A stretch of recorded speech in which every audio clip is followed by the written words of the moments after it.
Tudo bem, pessoal? A gente dá continuidade aqui nos nossos estudos. Esse é o nosso vídeo de número 11. Eu já estou gravando esse vídeo imediatamente após o vídeo 10. Eu finalizei a gravação do vídeo 10, mas senti que deveria continuar esse momento. Então, apesar de haver uma pausa entre os vídeos, eu estou dando continuidade aqui. Falta pouco para nós encerrarmos o capítulo 1 do livro.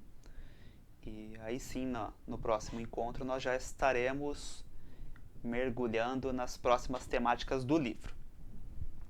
Então vamos colocar aqui o nosso texto.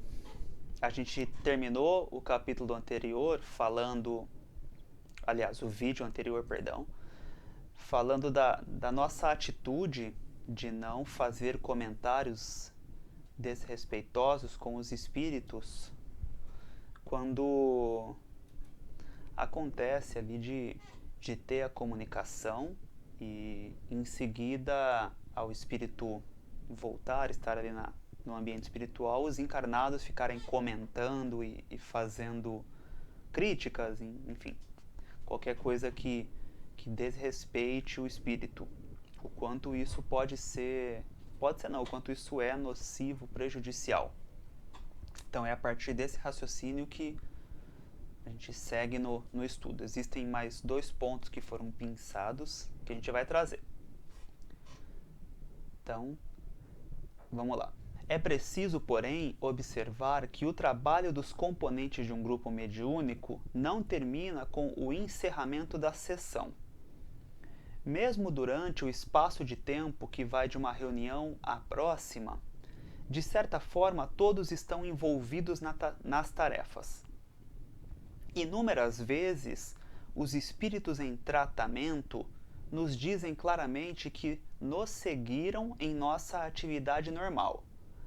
Desejam testar a boa vontade, avaliar a sinceridade, ajuizar-se do comportamento de cada membro do grupo, especialmente do médium pelo qual se manifestaram e do dirigente que se incumbiu de doutriná-los, ou seja, do dialogador.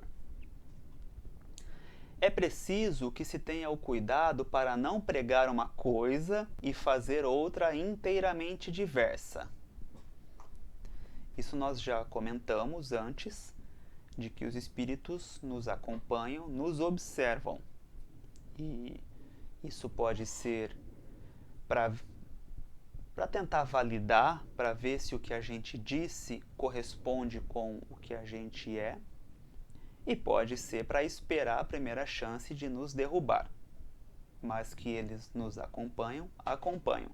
E não é um privilégio dos espíritas, de quem frequenta uma reunião mediúnica. Não, todas as pessoas estão o tempo inteiro cercadas de vibrações, de entidades, de seres sem corpo. Só muda o tipo de situação. E todas as pessoas trazem questões a serem resolvidas porque nós somos seres multimilenares. Então, se nem na presente existência a gente consegue passar sem conflitos, quem dirá o que nós já fizemos e está registrado no nosso inconsciente e atrai de alguma forma a presença aí dos opositores espirituais, daqueles para quem nós temos nossos débitos. Então, todos nós temos ajustes a serem feitos.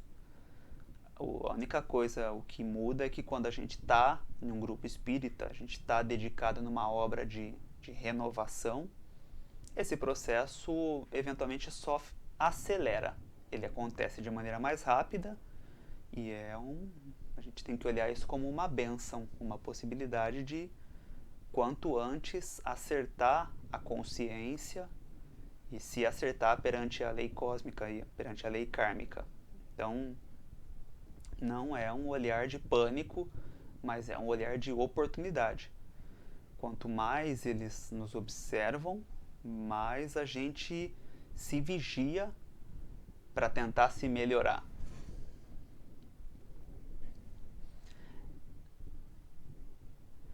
Então, é preciso que você tenha o cuidado para não pregar uma coisa e fazer outra inteiramente diversa.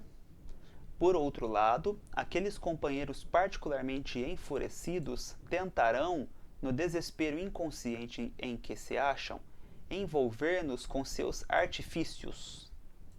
Se no decorrer da semana oferecemos brechas causadas por impulsos de cólera, maledicência, intolerância, invigilância, enfim, estaremos admitindo na intimidade do ser emanações negativas que os companheiros infelizes estão sempre prontos a emitir contra nós, na esperança de nos neutralizar, para que possam continuar no livre exercício de suas paixões e desvarios.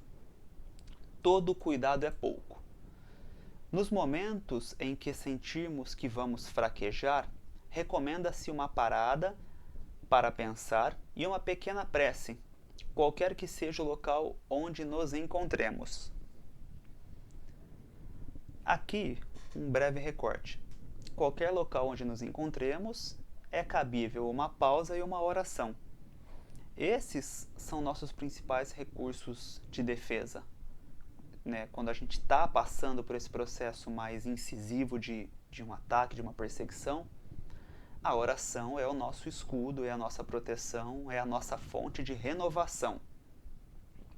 Ela revitaliza o nosso interior e ela ameniza todo o nosso campo de energias. Então ela vai favorecendo que essas vibrações cada vez mais especializadas aí com conotações de amor, que elas fiquem à disposição do espírito.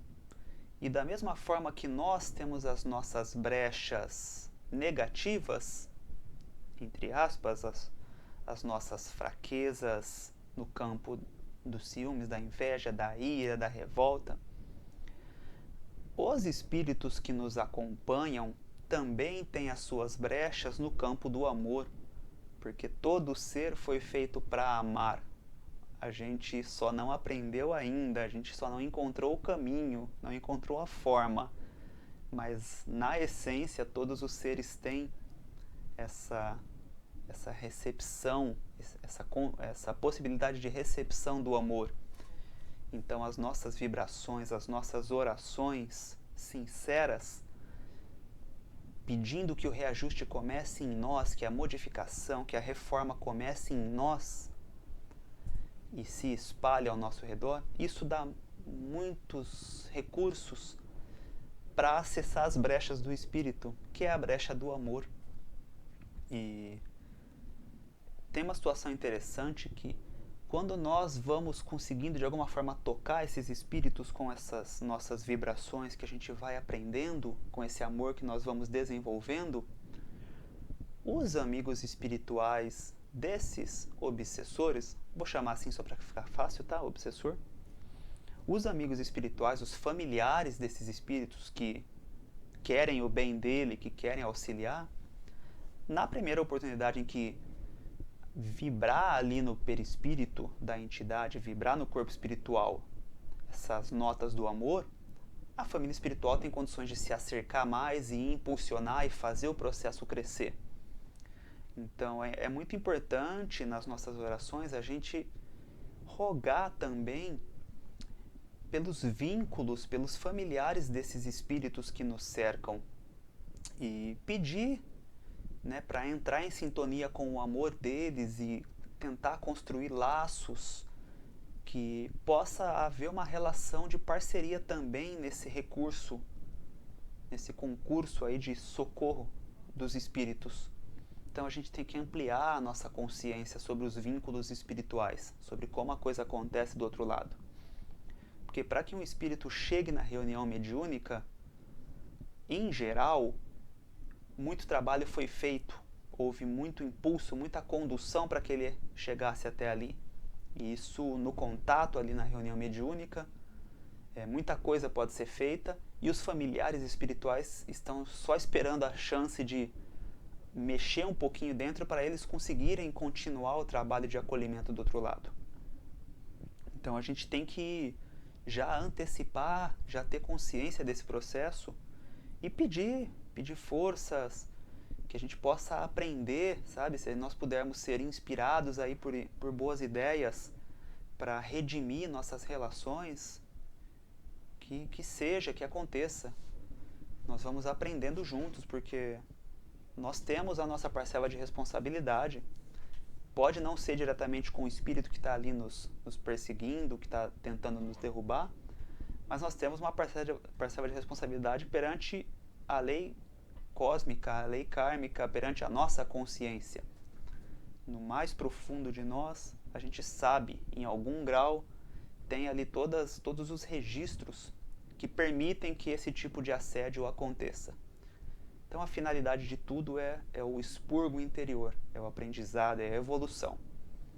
Então vai da nossa paciência, da perseverança, porque tem momentos em que realmente a perseguição ela é forte, ela chega a ser perturbadora, ela afeta o campo mental, conforme o grau mediúnico, mas esse olhar de encarar tudo como um teste, como uma escola, como um aprendizado, ele é muito bom, ele é muito importante. Então, acho que tudo, né, na nossa vida em geral, nós nos dedicamos muito naquilo que fazemos. Então a gente sabe, a gente consegue de alguma forma perseverar, seja para quem cozinha, para quem estuda, para quem presta concurso, para quem se desenvolve em carreira acadêmica, para quem se desenvolve nos esportes, na arte marcial. A premissa de qualquer desenvolvimento ela é a perseverança. E se nós aprendemos a perseverar em algo, o que a gente tem que fazer é pegar essa força, essa determinação e trazer aqui para o nosso cenário espiritual. E olhar dessa forma, sabe? É aprendizado. Vamos parar de julgar, de qualificar, de rotular, de bom, de mal. Não importa se é bom, não importa se é mal. É aprendizado. Vamos ver o que tem para ser aprendido. Tem aprendizados que são muito dolorosos, mas a gente tem que buscar sempre esse esforço de eu não vou me perder na revolta, na ira, na dor. A dor chegou, eu acolho a dor. Se ela está chegando até mim, por alguma razão, isso é permitido e eu tenho algo a aprender com isso. Então vamos olhar para a dor e sentir o que essa dor tem para me ensinar. Por que ela chegou, o que ela pode me trazer de novo, de renovação.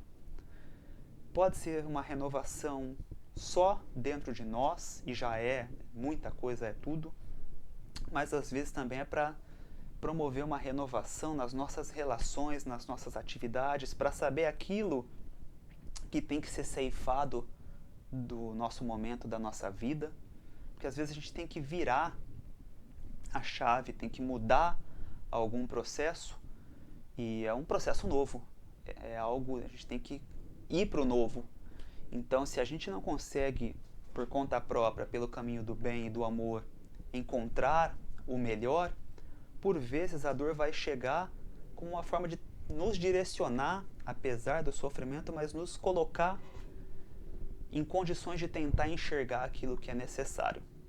Então, a nossa visão do sofrimento e da dor, ela acaba sendo nessa toada de fortalecimento, de aprendizado, de crescimento. Nós só não podemos correr o risco de novamente cair na arrogância, de achar que porque eu consegui, porque eu fiz, todas as pessoas têm que conseguir. Quem não consegue é fraco. Quem não consegue é porque não lutou, não perseverou. A gente não pode assumir essa postura.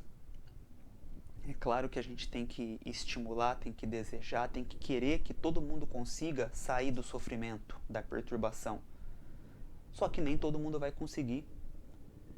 E se a gente se colocar numa posição de humildade verdadeira, nós fazemos a seguinte reflexão: será que nós estamos fazendo tudo o que nossos guias espirituais, nossos amigos espirituais desejam que a gente faça? Será que nós estamos cumprindo efetivamente a nossa programação espiritual? Ou estamos deixando pelo caminho um monte de coisas? E eventualmente você tem um potencial gigantesco, mas você está fazendo só um pouquinho.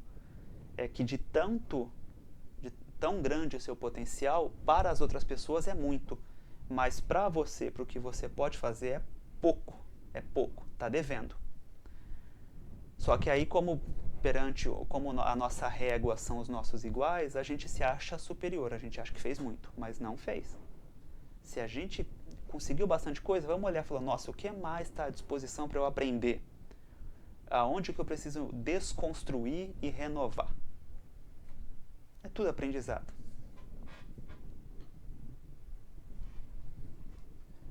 Vamos retomar o nosso texto, que a digressão foi mais longa agora. Então, sobre fazer a prece. Todo cuidado é pouco. Nos momentos em que sentirmos que vamos fraquejar, recomenda-se uma parada para pensar e uma pequena prece, qualquer que seja o local onde nos encontremos. Os irmãos desesperados certamente nos cobrarão no próximo encontro, ou seja, na próxima reunião mediúnica, as fraquezas que conseguiram identificar em nós. É claro que não nos podemos colocar como seres puríssimos e redimidos, incapazes de errar. Estejamos assim preparados para uma interpelação, pois eles o farão certamente. É interessante que o Espiritismo, especialmente pelas comunicações mediúnicas, permite esse processo do autoencontro, da tomada de consciência. Porque muita coisa do que o Espírito vai falar, realmente a gente pisou na bola. A gente teve ali nossas fraquezas, a gente abriu algumas brechas e ele vai simplesmente apontar o que nós fizemos. Então, se tivermos a humildade de reconhecer, as palavras do Espírito serão acolhidas para o nosso crescimento. Então, é uma maravilhosa chance de aprender um pouco mais sobre nós e de se aperfeiçoar. E isso que o autor está falando realmente acontece. Ao longo de muitos anos, nós ouvimos inúmeras vezes os espíritos falarem que estavam perseguindo determinada pessoa e acompanharam e viram o que aconteceu e se divertiram. E eles que criaram condições ali perturbadoras emocionais para determinados comportamentos, ou seja, eles estimularam algo que nós temos em nós. E isso acontece mesmo. Então, humildade. Uma questão interessante que eu já senti, assim, já expus, né, em determinado diálogo que me foi mostrado, uma forma de enxergar isso, esse assunto das brechas. Eu também peço cuidado nesse assunto, porque senão a gente também fica muito punitivista. A gente fica falando, mas também deu brecha, mas deu brecha, mas deu brecha. E novamente a gente se coloca numa posição de arrogância. Tem coisas que realmente nós sabemos que não devemos fazer, nós geralmente não fazemos, mas a gente ali, por desleixo, baixou a guarda. E isso eu concordo, isso tem responsabilidade. Porém, tem coisas que elas são inatas à pessoa, ao espírito, porque ninguém é perfeito. O espírito que já está perfeito, ele reencarna na condição de missão e vamos trazer assim raríssimas exceções. Todo o resto está no processo evolutivo e tem brecha, tem as brechas dentro de si, porque não houve a purificação da consciência, a sublimação do sentimento. Então todo mundo tem brecha. A questão eventualmente ainda não chegou o espírito ou a falange espiritual que tocou na sua questão, que tocou na sua brecha. Mas todo mundo tem. Então, de novo, esse assunto, eu já vi que ele causa muito desconforto e muita gente se coloca numa postura de arrogância. Então, eu peço muita humildade quando for falar de brecha. A questão, para ficar mais didático, eu vejo, por sorte estou com o material aqui do lado para facilitar um pouquinho, é como a gente fazer a ligação de um instrumento. Por exemplo, uma guitarra. A guitarra, se você toca a corda dela sem plugar o fio e a caixa amplificadora, o som da guitarra ele é muito baixinho. Se a gente pega e liga no amplificador, a potência, o volume ali, vai ser o do próprio amplificador. Então o som, que antes era baixinho, ele vai ser gigantesco. As nossas brechas, eu enxergo dessa forma. É como se fosse a guitarra desligada. A gente tem, se você bater ali vai sair som, porém, não é o maior dos problemas. Muitas coisas, tá? Outras podem ser, mas vamos falar nessa visão aqui. Se for só o que realmente está dentro de nós, não é tão gravoso. Acontece que muitos espíritos que eles são técnicos no campo da energia, da perturbação, no campo da mente, é como se eles fizessem isso, eles fizessem a ligação. Então ele pega o pouco que você tem, perante a sociedade inclusive, talvez ninguém nem identifique, nem você saiba que tem. Mas ele pega isso, coloca com os recursos de energia, traz à tona e coloca isso numa imensidão, numa força, e realmente pode perturbar, pode desestabilizar e pode tirar a pessoa do caminho, da caminhada, pode, enfim, muitas possibilidades, depressão, suicídio e assim vai. E eventualmente a brecha era pouca, só que o ataque ele foi muito grande. Talvez tenha faltado ali a perseverança, a proteção espiritual no sentido de, quando esse ataque aconteceu, fortalecer na fé, na oração. Mas a gente tem que ter muita caridade, porque fazer essa ligação é realmente perturbadora. Quando eles fazem isso, um ataque bem organizado, um ataque de especialista, é muito sofrimento, é muito difícil. Então, todo mundo está sujeito, todo mundo tem as condições de uma falange espiritual fazer essa ligação e desestabilizar. O que eu ressalto é a importância de a gente ter um grupo espiritual que seja tal qual uma família, em que a gente possa se permitir pedir ajuda sem parecer que nós somos um problema para o grupo, e saber que, olha, eu estou passando por uma fase de perturbação, mas estou aqui querendo me melhorar, então, por favor, me ajudem a me melhorar. Porque uma crítica recorrente, até em livros, se salvo engano o próprio autor coloca, é que um comportamento comum dos dirigentes é que quando a pessoa está em processo de perturbação, tira a pessoa do grupo. Então, como que faz? A gente não vai acolher alguém que é da nossa família, no dia a dia a gente chama de irmão, mas vamos colocar para fora a pessoa? Sabe? Nós temos assim que quem dirige a reunião tem que preparar, se a pessoa está pela perturbação e se ela está disposta a seguir ali e perseverar e buscar ajuda, vai ser conduzido para um tratamento, para um processo ali que cuide do campo dela, das entidades, mas que também cuide dela própria, dos pensamentos. E nós temos a esperança de que seja temporário, que isso passe e que uma vez que isso melhorou, a pessoa volta para suas atividades normalmente e volta fortalecida, volta renovada, talvez curando essa brecha. Outras virão para ela e para nós. Mas a gente tem que ter esse olhar e esse cuidado de acolher. E quem está passando pela perturbação tem que ter a humildade de falar e de pedir.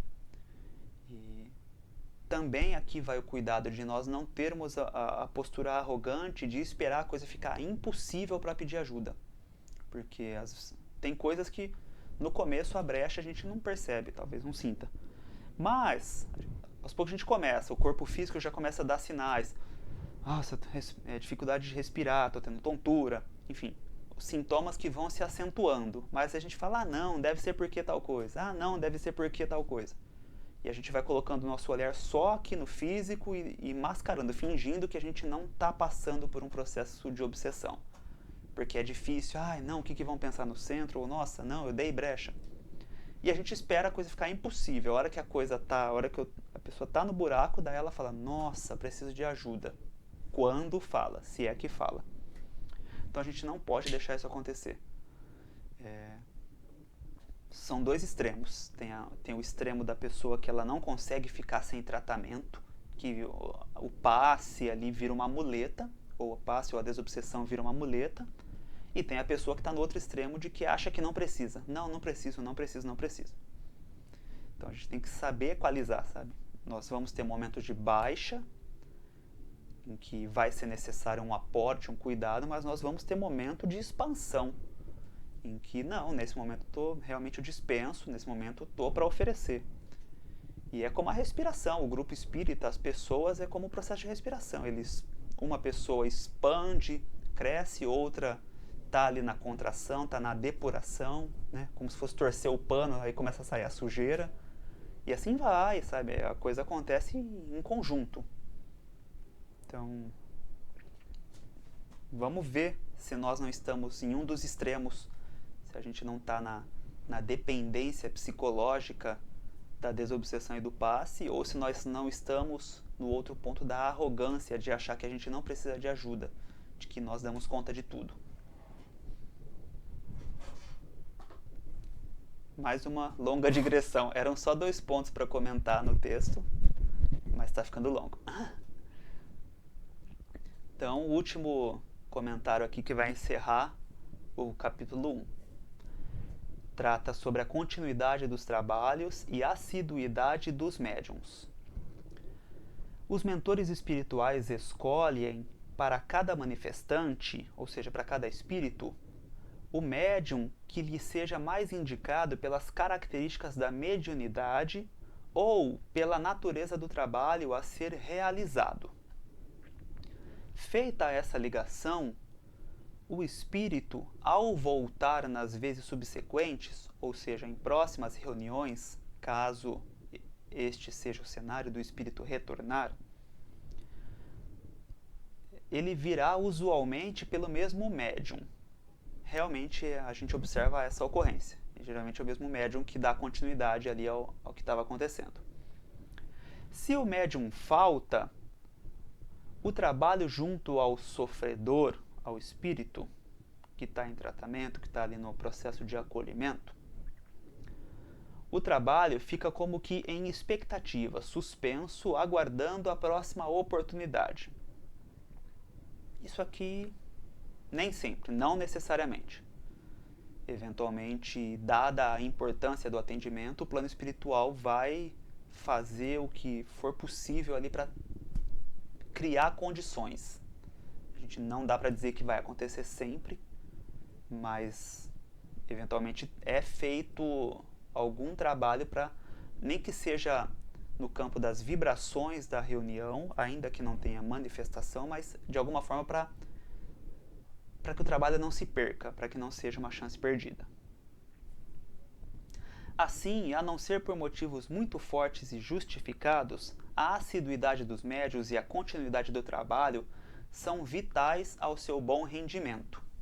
Isso é fato.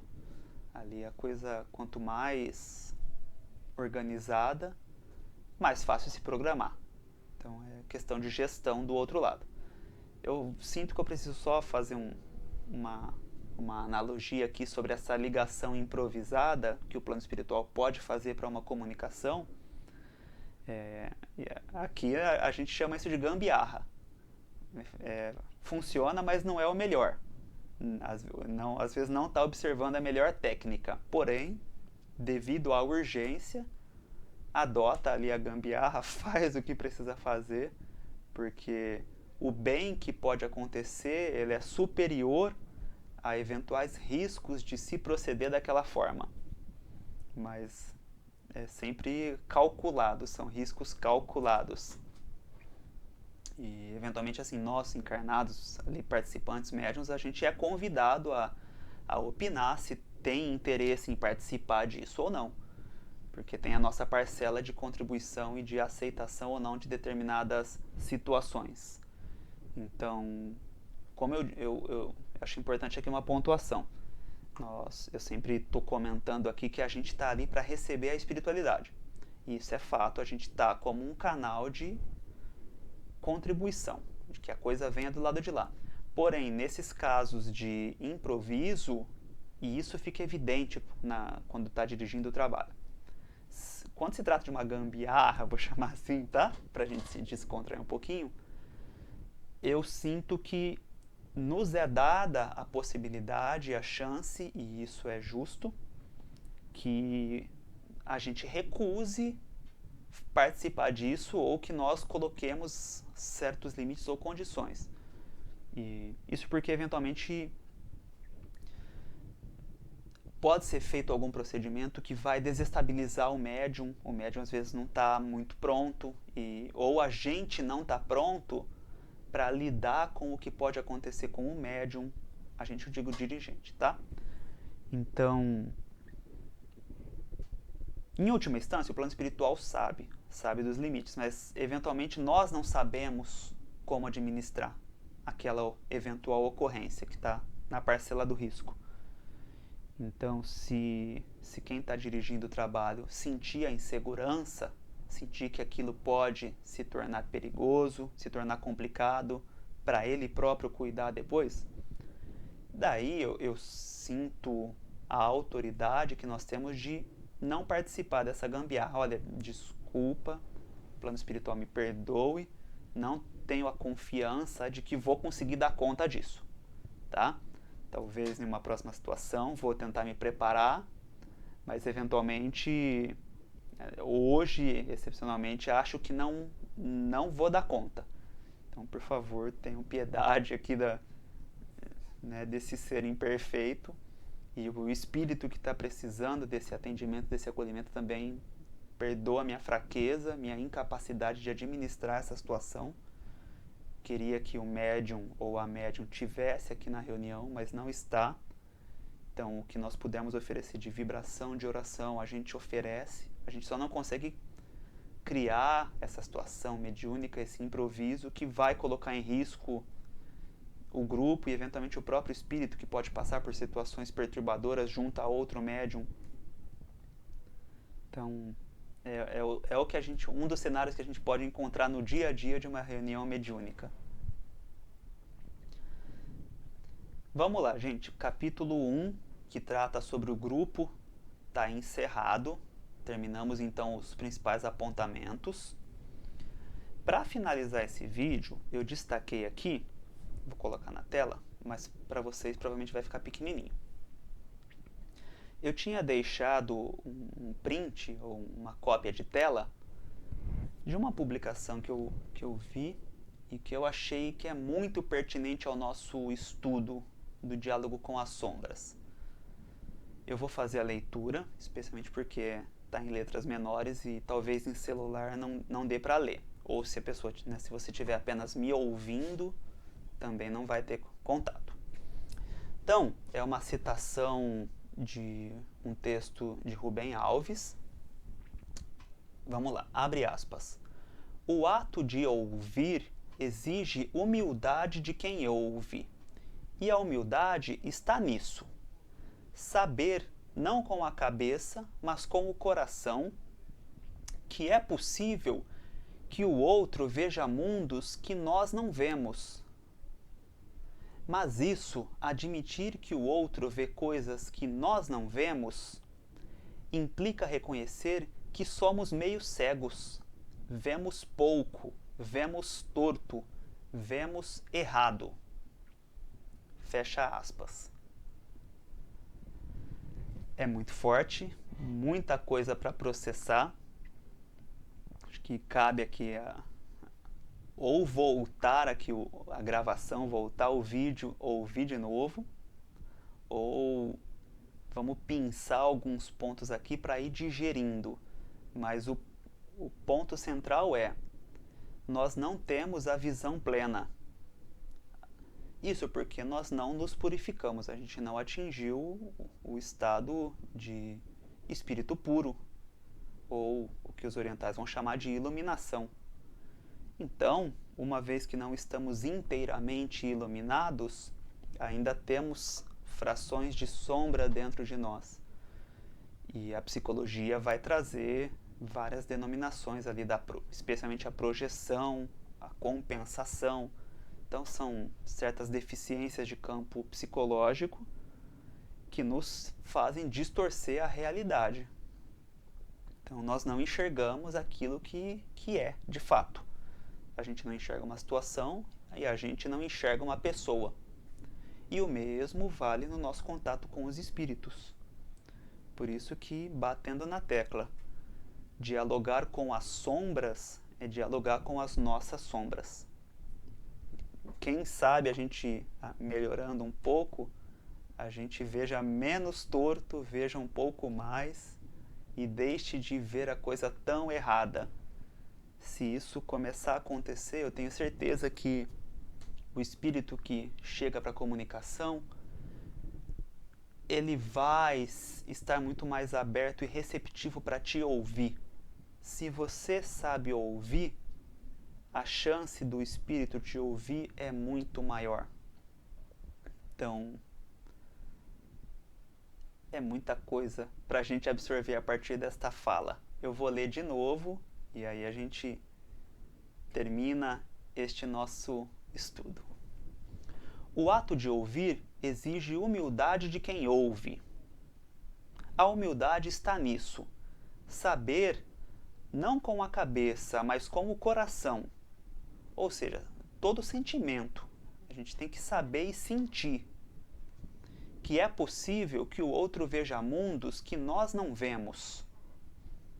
Quer dizer, cada pessoa, cada espírito teve as suas vivências, tem as suas crenças, tem os seus aprendizados. E embora o espírito que ali chegou esteja num processo de sofrimento, talvez porque ele sofreu ali no campo de um relacionamento, em outros campos é possível que ele tenha muito mais experiência do que nós. Então a gente eventualmente não vai ter propriedade para falar com ele sobre outros assuntos.